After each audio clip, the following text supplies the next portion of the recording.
On April 18, 1846, New Jersey enacted a law which bound enslaved black people to indefinite servitude as apprentices for life to work at the will of their white enslavers.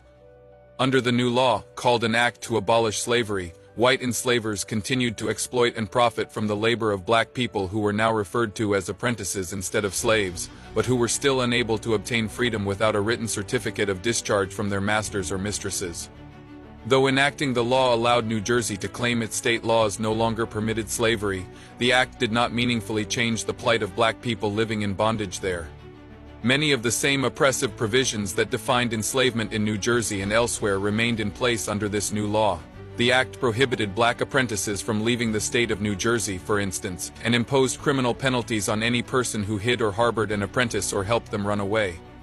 Decades earlier, in 1804, New Jersey had passed the Gradual Abolition Act, becoming the last northern state to take any steps towards the process of ending enslavement within its borders. That law had also fallen far short of abolishing slavery, instead delaying abolition for decades and ensuring that black children not yet born would spend their youth in bondage. The 1804 Act provided that children of enslaved people born after July 4, 1804, would be freed only when they reached the age of 21 for women and the age of 15 for boys. Despite the passage of this 1804 Act, there were still more than 2,000 black people enslaved in New Jersey by 1830. Like the 1804 law, the 1846 Act also failed to abolish or even attempt to abolish enslavement in New Jersey. It took the Civil War and the 1865 ratification of the 13th Amendment, which abolished slavery in the U.S. except as punishment for crime, to emancipate the remaining black people still involuntarily bound as apprentices in the state.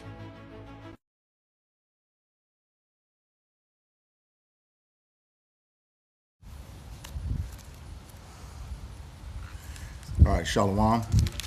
We are the Hebrew Israelites from the Indianapolis branch of the Great Millstone. We're here to give all praises, glory, and honor to Yahweh, Ba'Shem, Yahweh Shai, Ba'Shem, Kakwadash. Double honors to the apostles and elders of the Great Millstone who rule well and teaching us this 100% truth. Salutations to them and my fellow Akim who labor in this truth week in and week out on the highways and byways. Also salutations to the hopeful elect of the scattered 12 tribes of Israel, scattered to the four corners of the earth, that be like it to the speckled bird, also known as your Israelite foreigners and your so-called Negroes, Latinos, and Native Americans. To you, we say Shalom. Shalom. All right, today is another installment of our camp series called For Thy Violence Against Thy Brother Jacob. Today's topic is going to be the New Jersey orders black servitude for life. All right, and this article comes from EJI, which is Equality Justice Initiative, and it's a history of racial injustice. We'll put a link to this article in the description box. But before we get into the video, just want to declare fair use. According to the Copyright Act of 1976, as stipulated under Section 107. There's no monetary gain from this video. It is strictly teaching the history of the Israelites, secular history as it relates to the curses in the Bible and our plight as a people in Babylon the Great, aka America. All right, so without further ado, I'll get into the article, but we have our open scripture, which is Obadiah 1 and 10.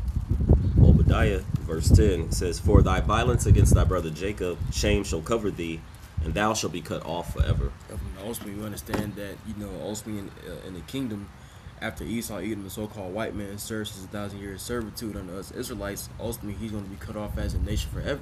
God. You see, and that's why the Lord, Yahweh, Ba'Shem, Yahweh Shai, is bringing all these things upon the nation of Edom, because ultimately everything that they've done are towards the children of Israel.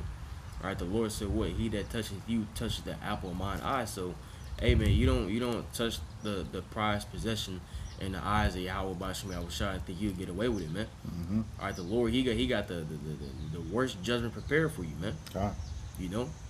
God. And like you said, he's gonna be that shame is going to cover him.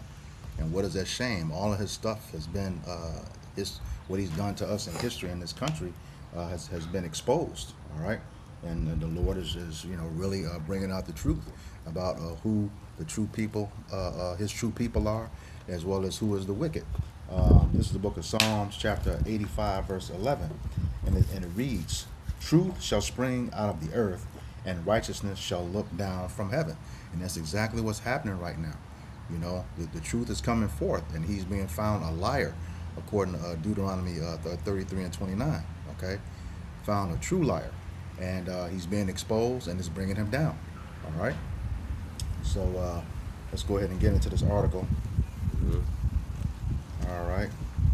It says, on April 18th, 1846, New Jersey enacted a law which bound enslaved black people to indefinite servitude as apprentices for life, to work at the will of their white enslavers.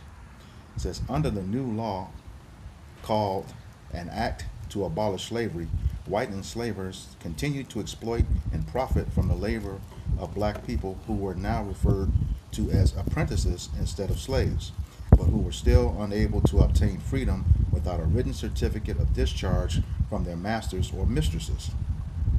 All right, and that just goes to prove, you know, them women had a whole lot to do with it too. All right, well, we learned that in Psalms 109.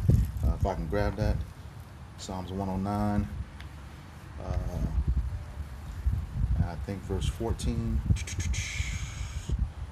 me grab that. Psalms.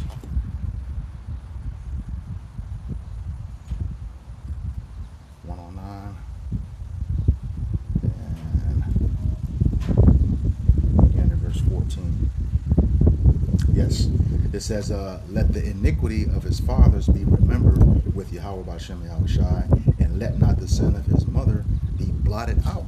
Okay, so you women, you so-called white women, Edomite women, just as equally as terrible to everyone. You know, there's a book out called We Were Her Property, proving that you all were 43% of the slave owners.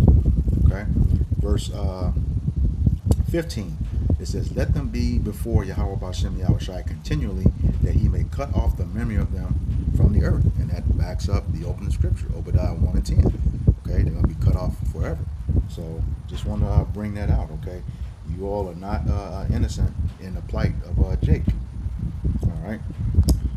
Back in the article, it says, though enacting the law allowed New Jersey to claim its state laws no longer permitted slavery, the act did not meaningfully change the plight of black people living in bondage there. Many of the same oppressive provisions that defined enslavement in New Jersey and elsewhere remain in place under this new law. The act prohibited black apprentices from leaving the state of New Jersey, for instance, and imposed criminal penalties on any person who hid or harbored an apprentice or helped them or run away. And again, that apprentice is just another word for a slave. You know, watering it down, same stuff. All right. It says, decades earlier, in 1804, New Jersey had passed the Gradual Abolition Act. We talk about that all the time, gradualism. It says, becoming the last northern state to take any steps toward the process of ending enslavement within its borders. That law had also fallen far short of abolishing slavery, instead delaying abolition for decades and ensuring that black children not yet born would spend their youth in bondage. The 1804 Act provided that children of enslaved people born after July 4th, 1804 would be freed only when they reached the age of 21 for women and the age of 15 for boys. Despite the passage of this 1804 Act, there were still more than 2,000 black people enslaved in New Jersey by 1830. Man, just further that affliction, man. All right, this is the last paragraph. It says, like the 1804 law, the 1846 Act also failed to abolish or even attempt to abolish enslavement in New Jersey. It took the Civil War and the 1865 ratification of the 13th Amendment, which abolished slavery in the U.S. except for punishment for crime, to emancipate the remaining black people still involuntarily bound as apprentices in the state. And we know that Emancipation Proclamation really wasn't about the freedom of the slaves. What they're missing here is not saying in this 13th Amendment verbatim is that, you know, emancipation, the etymology of that word means the transfer of ownership. Okay? And that's exactly what it did. You know, the ownership was transferred from private slave owners to the federal government. All right, that's exactly what the 13th Amendment did. All right, and those slave owners were paid reparations for the loss of property. All right, so now What do you see when you see someone in one of those state penitentiary suits? Property of the state of such and such. All right, so it just moved over. All right, go ahead. Yeah, this is Baruch chapter 3 and verse 8. It says, "Behold, we are yet this day in our captivity, where thou hast scattered us for a reproach and a curse, and to be subject to payments, according to all the iniquities of our fathers, which departed from the Lord our God." See, so just like you were going to that term, emancipation, you see, slavery, it never really ended for them, man. Nope. You know, even to this very day, man, hey, we're still in slavery, just in a different form than it was back in the 1800s. You know, because hey, we work for these companies and corporations and things of that nature. All right, hey, in that sense, man, we're still in captivity because we still working for and serving somebody else. All right, serving the heathens. All right, here under this captivity, man. You know, so hey, man, the only time we'll truly be free is under Yahweh's rule. Okay, that's when ultimately the Israelites, man, will no longer be in captivity. God. All right, but as long as we gotta pay rent, you know, have taxes taken out of our check, man, and pay all these other bills and things of that nature, man, hey, that's a clear-cut sign that we're still in captivity. And on top of that, even though we're getting paid either weekly or bi-weekly, you know, according to the scriptures, you're supposed to be paid at the end of the day for your work. All right, there's no guarantee that you're going to live and see the next day. You know, you're supposed to be paid. A man's supposed to be paid for a day's wages. All right. Yeah. Precept. Go ahead. It's the book of Exodus, chapter 8, verse 1. It says, "And the Lord spake unto Moses, Go unto Pharaoh, and say unto him, Thus saith the Lord, Let my people go, that they may serve me." Now, this is I bring this up because this is, of course, according to the Revelations, this is spiritual Egypt and Sodom. Egypt for the hard bondage, and of course Sodom, the lewd acts that this place is also represent. But as far as their full intent in having the people of the Lord is never to let them go. Right. Just back in the time of Pharaoh, because that kingdom prospered. Any other kingdom that had the Israelites under subjection, that kingdom thrived. And of course, you don't want to give away the life force of your society. Of course, which are the Israelites. So anywhere the Israelites are, the Lord has scattered and led them. His eyes are on his people. So he still provides and gives provisions for his people, though, you know, we were made him angry. And so now we're in this time where they're looking to have us in perpetual slavery, which is going by that Karagma, the MOTB. So this is something that they've always had an intent to continue on in the society. They've never had an intent to let us out of bondage. God. All right. See, the thing is, man, it's like Yahweh said, man, we the salt of the earth. So, hey, wherever we go, man, we carry that flavor, and that's why these kingdoms have been able to, you know, stand for so long, because we were present. Yep. And one thing you notice in the first, when you go and we look at the history of that Egypt with Moses and Aaron, of course, those were prophets that the Lord had sent. And in today's time, the Lord has also sent prophets in the same stead of Moses, letting them know that this place is about to fall. God. And what also did he do during that time? He sent plagues. So that's why you're seeing in today's time, for the violence against thy brother Jacob, the shame that's being uncovered. He's showing you, you know, who the wicked is. Esau, Edom, so-called white man, but then he also was pronouncing the judgment, you know, upon this place, and that's why you're seeing the floods and the different storms. Because if someone can get that, I would visit him. What is it, Isaiah 24, 29. Yeah, you can grab that real quick. Yep, this is the book of Isaiah, chapter 29 and verse 6. It says, "Thou shalt be visited of the Lord, Yahweh Ba'ashem Yahushai of hosts, with thunder and with earthquake and great noise, with storm and tempest and the flame of devouring fire. Right, and then alongside that, all the plagues and the curses is transferred over to the enemy, to the wicked. Esau, Edom, the so-called white man. God. And so we have all these storms, we have all these earthquakes, we also have these plagues. They're being plagued by diseases, low birth rates, because the Lord is like, as they gradually, like they said, they use that gradualism, right? Yep. He's gradually breaking down this kingdom. God. In addition to the things that you mentioned, there's a lot of judgment that's going on too with death. Yes. You know, a whole lot of judgment with death that's going on, and you know, we haven't gotten to that point yet. You know, like it says in Isaiah 66, it says the slain of the Lord shall be many, and it's already starting right now. Okay, it's like every day. You know, you have those after you got planes crashing. You know, ships turning over, people drowning, or people just dropping dead. Period. Right. You know, like Psalms 60, what's that? 68 and 20. For He is the God of our salvation. To Him belong the. Yep, I got it. Yeah. Okay, go ahead. Psalm 68 verse 20 says, "He that is our power is the power of salvation, and unto the Most High, Yahweh Bashim Yahushai, belongeth the issues from death." Yeah, so he knows, you know, everybody's a day that they're gonna enter, and enter this world in the flesh, and the day that they're gonna leave this world in the flesh. Okay, and a lot of it right now is because of the wickedness. You know, that is like 2 Ezra 15 said, the wickedness has exceedingly polluted the earth. Therefore, He will no longer hold His tongue. You know, when it comes to that judgment, you know, He's gonna let these people have it, and He is. All right. Got anything else? Yeah. Go ahead. This is the book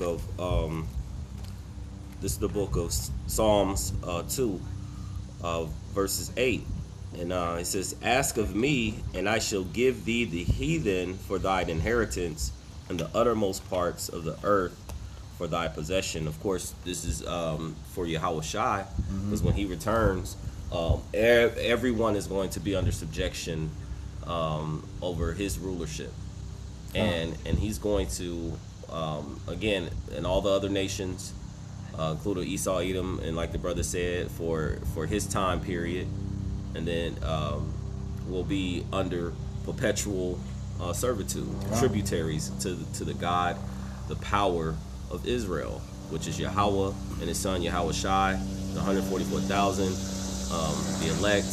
There's or the 144,000 governing body. All right, so all Esau is trying to do is a playbook which he can't mimic, right? You know, of Yahweh Bashim Yahushai, trying to have everyone under his subjection, everyone under his rule, but his enterprise is going to fail. So in the end, it's going to be Yahweh Bashim Yahushai that's going to have all these nations under His rulership forever, even forever. God. As Daniel, he says, and the saints of the Most High, God, the Israelites, shall take the kingdom. God. Right? And then they should have it forever, even forever. Precept. Go ahead. And speaking of the saints, who are the Israelites, according to Psalms 50 and 4 and Psalms 148 and 14, this is the book of Revelation, chapter 13, beginning in verse 9. It says, "If any man have an ear, let him hear. If any man have understanding, let him understand." Verse 10, "He that leadeth into captivity shall go into captivity, and he that killeth with the sword must be killed with the sword. Here is the patience and the faith of the saints." Just explain who the saints were, and that's our patience. You know, the Lord says, "Wait ye upon me, for vengeance is mine." Okay, yeah, and even though He says that vengeance is going to be done by the people Israel, according to Joel chapter 3 verses 19 through 21. Okay, and it says that he that leadeth to captivity shall go into captivity. All right, there hasn't been a nation on this earth who has not put their hands on us. That's according to 1 Maccabees 2 and 10. You know, what nation have not taken part of her spoils, roughly paraphrasing. Okay, but then it goes and says that he that killeth with the sword must be killed with the sword. It was Esau, Edom, according to Genesis 27 and 41, who had the blessing of the sword. You know, he is the sword of the Lord, according to Psalm 17 and 13. So we know who this is talking about. Okay, So it said, he that killeth with the sword, and the sword, his sword is a multitude of things. The modern day gun, the missiles that are coming, his plagues, his jabs, and all that stuff. What he's doing to the food, what he's doing to the air, what he's doing to the water. It's an instrument that brings death and harm and death. Okay, so that's his sword. It comes in multiple forms. Okay, so what it's saying right there, he is the main one. The object of Yahweh Bashem Yahushai's indignation. All right, that's precept. Yep, this is going to be the book of Amos, chapter 1 and verse 11. It says, "Thus saith the Lord Yahweh Bashem Yahushai, for 3 transgressions of Edom, and for 4 I will not turn away the punishment thereof, because he did pursue his brother with the sword, and did cast off all pity, and his anger did tear perpetually, and he kept his wrath forever." You see, so ultimately the Lord, he's not going to turn away the punishment or that he purposes to bring upon the nation of Edom. Or furthermore, the Lord said in Ezekiel the 35th chapter that since thou hast not hated blood, even blood shall pursue thee. See, Esau, Edom, so-called white man, he ain't got a problem, with shedding blood, especially if it's the blood of you so-called Negroes, Latinos, and Native Americans who are the Israelites. Because ultimately we understand that enmity has been present between Jacob and Esau for generations. And really, you can take it back to the garden, because the Lord said that he would put enmity between the seed of the woman and the serpent seed, man. And which later today, fast forward to today, that'll be who? The children of Israel are versus the children of Edom. You see, and we understand that what the Lord, his chosen people, is the nation of Israel, and he put by Esau. You see. So therefore, the judgment coming upon you for coming up against the Lord's chosen people and persecuting them so harshly, is ultimately your destruction, man. God, we just bring out a point. You said the seed of the serpent and the seed of the woman. Okay, that woman is parabolic for the nation of Israel. We know that the Lord calls Israel a comely and delicate woman. He is the bride. Israel, the nation of Israel, is the bride to Yahweh Bashem Yahushai. And more importantly, how it's not talking about an actual woman. Women don't have seed. Okay, the seed is only through the man. All right, so that's and how we know it's also talking about a man in that the chapter before, Ezekiel 34. Okay, verses 30 and 31. It says his flock are men. Okay, all right. So he's talking about the men of Israel.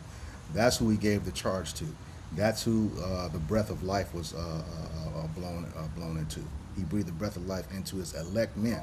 Okay, we're the only ones that have that wisdom. All right. Yeah, and I have one precept. And then we'll end. Yeah. Yep. Okay. Go ahead with yours. Okay. Just to back you up on what you were saying earlier. This is Isaiah 14, chapter 21 and verse 22. It says, "Prepare slaughter for his children, for the iniquity of their fathers." Okay, so the thing is, you are your fathers. There's nothing new under the sun. Okay, you are your ancestors, so you have to pay for what they did. We go on Sirach. It says that the children shall complain of an ungodly father. Okay, what's that? Sirach 41. Yeah, shall complain of an ungodly father.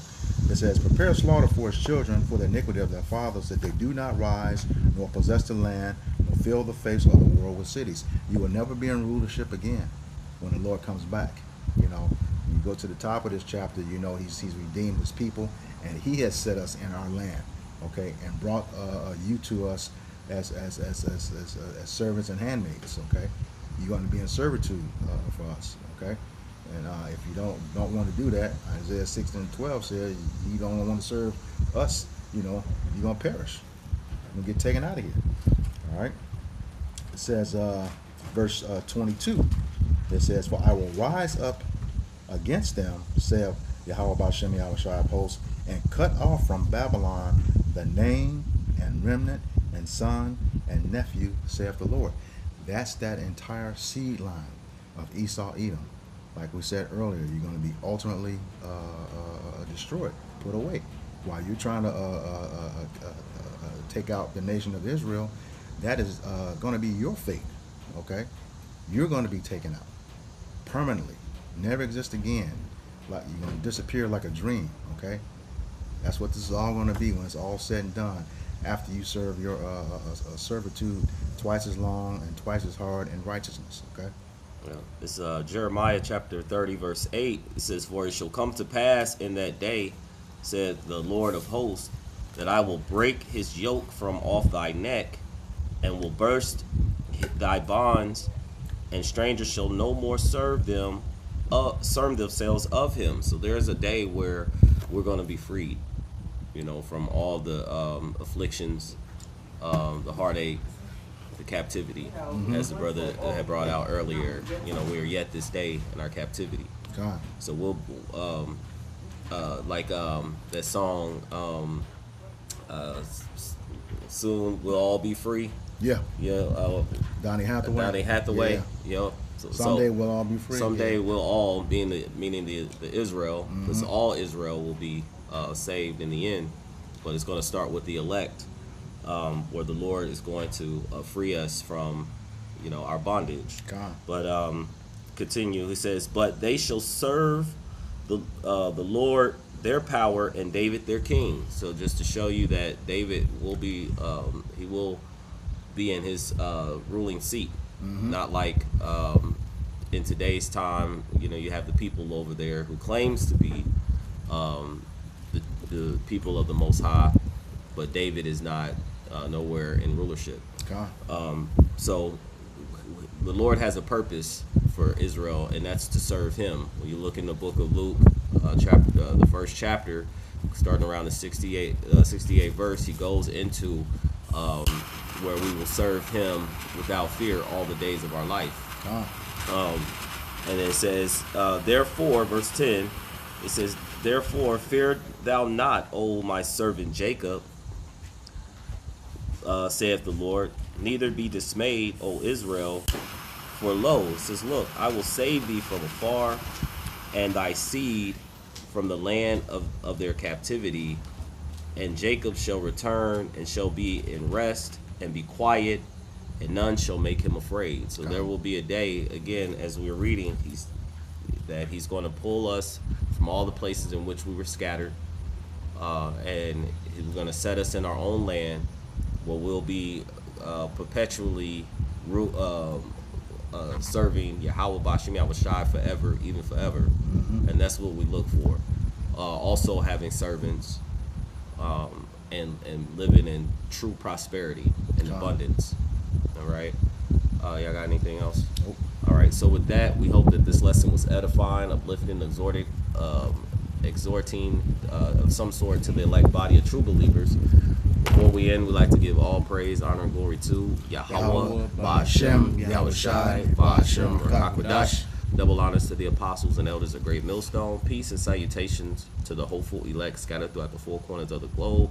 Until next time, all those listening and learning to you, we say Shalom. Shalom.